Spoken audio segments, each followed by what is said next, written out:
इसमें first question है, with reference to the carbon nanotubes consider the following statement. Carbon nanotubes जो हैं ये graphene का ही एक फॉर्म होता है और ग्राफीन कार्बन का एलिट्रोप होता है विच इज़ बायोडिग्रेडेबल। ठीक है, बायोडिग्रेडेबल। ये ऑप्शन तो बिल्कुल सही है, फोर्थ सही, फोर्थ सही, फोर्थ सही, ये निकल जाएगा। इसके बाद इसमें ये कह रहा था कि कार्बन नैनो ट्यूब्स का यूज़ किया जाता है as a carrier of drugs and antigens in the human body. ठीक है, तो वो carbon nanotubes nanomedicine में यूज़ किए जाते हैं। तो फर्स्ट स्टेटमेंट सेकंड स्टेटमेंट सही है। तो जो फर्स्ट सही है, सेकंड सही है, फोर्थ सही है, तो यही ऑप्शन बचता है अपने पास। और वैसे द हिंदू में इसका एक रिव्यू भी था, एक आर्टिकल निकला था 21 सितंबर 2019 को, जिसमें बताया गया था a sensitive sensor detects drug resistance leukaemia.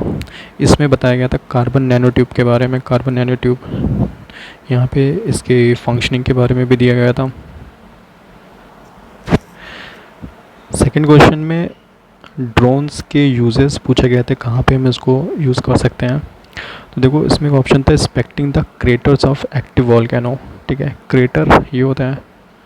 ठीक है, हम ड्रोन से इसकी मैपिंग कर सकते हैं, इसकी इमेज ले सकते हैं बिल्कुल। यूट्यूब पे इनफैक्ट कई वीडियोस भी हैं क्रेटर के, which was taken by drone camera. Okay, तो इसमें सेकंड ऑप्शन तो बिल्कुल सही है, सेकंड सही है, तो ये निकल जाएगा। अपने पास ए बी एंड डी बचते हैं। अभी जरा फर्स्ट एंड सेकंड को, थर्ड को करते हैं। Spraying pesticides on crop field, ये तो अक्सर द हिंदू में निकलता रहता है, पेस्टिसाइड क्रॉप फील्ड पे इसको यूज़ किया जाता है। तो फर्स्ट ऑप्शन भी सही है, तो फर्स्ट एंड सेकंड सही हो गया, तो ये निकल जाएगा। ये निकल चुका है first second and third. Collecting breast samples from spotting whales for DNA analysis, ये भी एकदम सही है। ठीक है, तो इसमें 1 2 एंड 3। थर्ड क्वेश्चन इज, इसमें पूछ रहा है trio of spacecraft flying in formation on the shape of equilateral triangle that has sides million kilometer long with laser shining between the craft. The Hindu में गाट का निकला था use the technology, LISA Pathfinder की टेक्नोलॉजी के बारे में। हालांकि ये शायद 2017 या 2018 का आर्टिकल है, but it is really important. Okay, तो यहाँ पे बताया गया था इसके बारे में, और ये लीज़ा पाथफाइंडर के बारे में बता रहा है, LISA Pathfinder. Okay, question number 4 है जेनेटिक चेंजेस के बारे में। Genetic changes, genome, it is all about genome editing. ये 2019 के स्टार्टिंग में न्यूज़ में खूब रहा था, क्योंकि एक चाइनीज़ साइंटिस्ट थे जिनका नाम ही जिवेनकुई था। इन्होंने एक क्रिस्पर बेबीज़ को डिज़ाइन करने के लिए वर्ल्ड में पहली बार जीन एडिटिंग की थी। जीन एडिटिंग, और एक चाइल्ड के पैदा होने के पहले उसके एम्ब्रियो में, मदर के एम्ब्रियो में उसको एडिटिंग की थी। तो ये काफ़ी न्यूज़ में रहा था। साइंस मैगज़ीन में तो ये लिखा भी हुआ है कि in the developing embryos of rodents and pigs, human के सेल्स को इसको इंसर्ट किया जा सकता है। ठीक है, तो ये साइंस मैगज़ीन में भी था। और तो इसमें सारे ऑप्शंस ही सही हैं। Human induced pluripotent stem cells can be injected into embryo of a pig, इसी में मोस्टली सबको डाउट है, तो मैंने बताया ये सही है। तो 1 2 3 इसका सही हो जाएगा, बट स्टिल हमें यूपीएससी के आंसर की का वेट करना पड़ेगा। अदरवाइज साइंस में ही दिया हुआ है कि पिग्स में इसको इंट्रोड्यूस किया जा सकता है। Comes to next question number 5, what is the importance of using pneumococcal conjugate vaccine. देखो, जो निमोनिया का बैक्टीरिया होता है उसी से मेनिंजाइटिस और सेप्सिस भी होता है।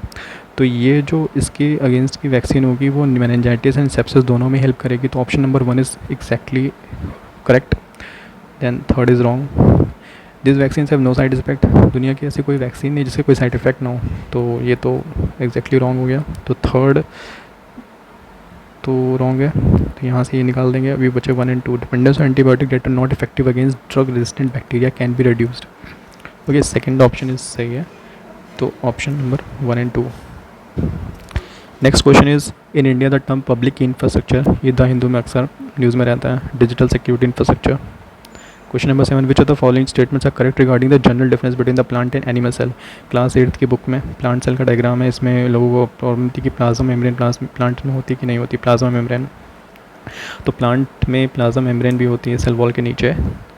तो इसमें ये ऑप्शन था कि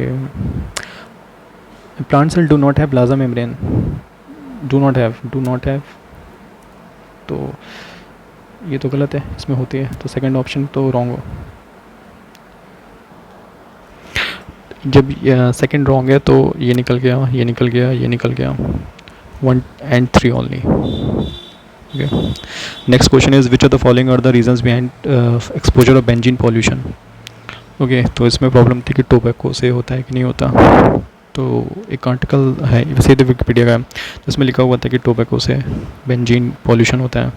सेकंड सही है, ओके ये गलत हो जाएगा। एंड वुडन फर्नीचर से होता है, फोर्थ सही है, ये निकल जाएगा। ठीक है, तो बाकी बच्चे ऑप्शन सारे सही है, 1 2 3 4 5। Question number 9, if another global financial crisis happens in the near future, which of the following action policies are most likely to give some immunity to India? Okay, maintaining full capital account convertibility. अगर इसको full capital account convertibility is what, it allows local currency to be exchanged for foreign currency without any restriction on the amount. ठीक है, इसकी अपनी disadvantage होती है कि high volatility लाती है करेंसी में। ठीक है, तो इसलिए इसको ऐसा कोई नहीं करेगा। सेकंड, इससे फॉरेन डेप्ट इंक्रीज़ होता है, फॉरेन डेप्ट में इंक्रीज़ होता है। थर्ड ऑप्शन रॉन्ग है, ये निकल गया, ये निकल गया। Not depending on short term foreign borrowings and opening up to more foreign banks, ये तो बिल्कुल गलत है। तो option number 1 which is option number A. Next, if you withdraw 1 lakh in cash. देखो ये बैंक था, हम गए, एक कस्टमर जाता है 1 लाख निकाल के लाता है अपने ही सेविंग अकाउंट से या करंट अकाउंट से, और उसी के पैसा आ जाता है। तो इसमें इकोनॉमी पे क्या चेंज हुआ? ऑब्वियसली कोई चेंज नहीं हुआ, टू लीव इट अनचेंज्ड। ठीक है, बट स्टिल हमें यूपीएससी के आंसर की का वेट करना पड़ेगा। Thanks for watching.